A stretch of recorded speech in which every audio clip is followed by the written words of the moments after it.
గోదావరి జిల్లాలో ration mafia రెచ్చిపోతోంది. కూటమి ప్రభుత్వం వచ్చాక ఒక మాఫియాలా తయారైన అక్రమ వ్యాపారులు రేషన్ బియ్యాన్ని కొల్లగొడుతున్నారు.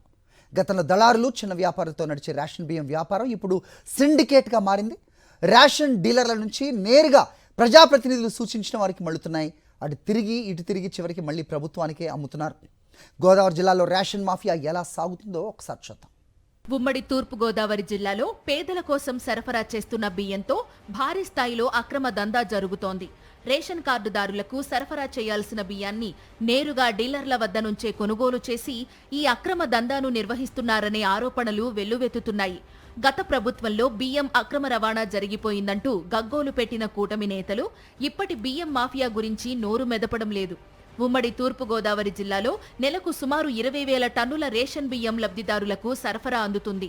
జిల్లాలో అనపర్తి నియోజకవర్గం ఈ దందాకు ప్రధాన కేంద్రంగా మారిందనే ఆరోపణలు ఉన్నాయి. అనపర్తి నియోజకవర్గంలో స్థానిక బీజేపీ ఎమ్మెల్యే ఆధ్వర్యంలో రేషన్ బియ్యం అక్రమ దందా భారీ స్థాయిలో జరుగుతోందని, కోట్ల రూపాయలు చేతులు మారుతున్నాయని మాజీ ఎమ్మెల్యే డాక్టర్ సూర్యనారాయణ రెడ్డి చెబుతున్నారు.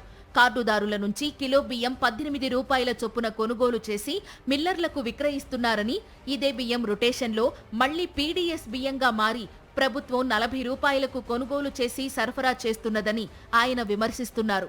స్థానిక బీజేపీ ఎమ్మెల్యే నల్లమిల్లి రామకృష్ణారెడ్డి మరికొందరు ప్రజాప్రతినిధుల సహకారంతో రేషన్ బియ్యం మాఫియా పెద్ద ఎత్తున నడుస్తున్నదని ఆరోపిస్తున్నారు. పదే పదే సార్టెక్స్ మిషన్లలో నలిగిన బియ్యాన్ని తినడం వల్ల అనేక రకాల కొత్త వ్యాధులు వచ్చే ప్రమాదం ఉందన్నారు డాక్టర్ సూర్యనారాయణ రెడ్డి. గవర్నమెంట్కి మామూలుగా అయితే 40 రూపాయల వరకు కేజీకి వర్కౌట్ అవుతుంది. అటువంటిది 18 రూపాయలకి తీసుకుని వీళ్ళు లోకల్గా ఉన్నటువంటి స్థానిక ఎమ్మెల్యే అవనండి, మంత్రులు అవనండి, ప్రభుత్వం అవనండి, వీళ్ళ ఓటాలన్నీ పోను అది మళ్ళీ 40 రూపాయల వరకు కూడా మళ్ళీ రేషన్ షాపులకి మళ్ళీ పీడిఎస్ ద్వారా వస్తుంది. అంతేకాకుండా ఇది ఒక్క సంవత్సరందే కాదు, ఇది ఎన్ని సంవత్సరాలు దాని నిల్వ ఉంటుందో కూడా తెలియదు. మళ్ళీ అదే రీసైక్లింగ్ వల్ల లేనిపోయిన కొత్త డిసీజులు వస్తాయి. అంతేకాకుండా ఈ బియ్యం ఎప్పుడైతే ఉందో ఈ రేషన్ సంబంధించి గొడవన్స్లోనూ ఈ పెస్టిసైడ్స్ ఎక్కువ వాడుతుంటారు ఈ పురుగు పట్టకుండా ఉండటానికి. అటువంటిది రిపీటెడ్గా అది వాడడంతో కూడా ఆరోగ్యం కూడా దెబ్బతింటుంది. రేపు భవిష్యత్తులో కూడా ఇటువంటి రిపీటెడ్గా తినడంతో క్యాన్సర్ బారిన కూడా పడే అవకాశం ఉంది.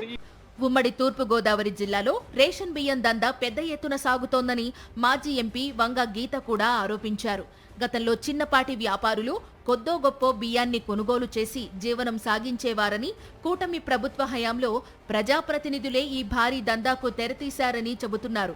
కాకినాడ పోర్టు నుండి అక్రమంగా బియ్యం తరలుతోందని ఆరోపించిన కూటమి నేతలు భారీ స్థాయిలో జరుగుతున్న రేషన్ దందాపై నోరు మెదపడం లేదని మండిపడ్డారు. ఒక పెద్ద సిస్టమ్ ఏర్పాటు చేసి ఇక మొత్తం డీలర్స్ అందరినీ కూర్చోబెట్టి ఇది ఒకళ్ళ ద్వారానే వెళ్ళాలి, దీనికి ఎంత కావాలి, కేజీకి ఎంత పడాలి, బ్యాగ్కి ఎంత పడాలి, దీనికి ఎంత పడాలి, ఒకళ్ళకేం రావాలనే విధానం అనేది, అవినీతి అనేది, మాఫియా అనేది సిస్టమైజ్ చేశారు. ఎవరైతే దొంగే కంచే చేను మేసినట్లుగా ఎవరైతే గవర్నమెంట్ పట్టుకోవాలో వాళ్ళు పట్టుకోకుండా వాళ్లే మాఫియాని ప్రోత్సహించడం అనేది నిజంగా చాలా అన్యాయం.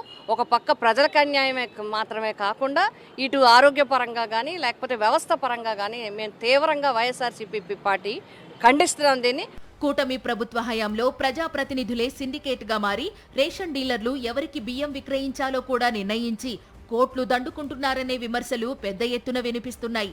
అనపర్తిలో జరిగిన రేషన్ డీలర్ల సమావేశంలో బియ్యం ఎవరికి ఎంతకు విక్రయించాలో కూడా రెవెన్యూ అధికారులు అనధికారికంగా ఆదేశాలిచ్చారంటే అధికార పార్టీ అండతో రేషన్ మాఫియా ఏ స్థాయిలో పాతుకుపోయిందో తెలుస్తోందని ప్రతిపక్ష నేతలు మండిపడుతున్నారు.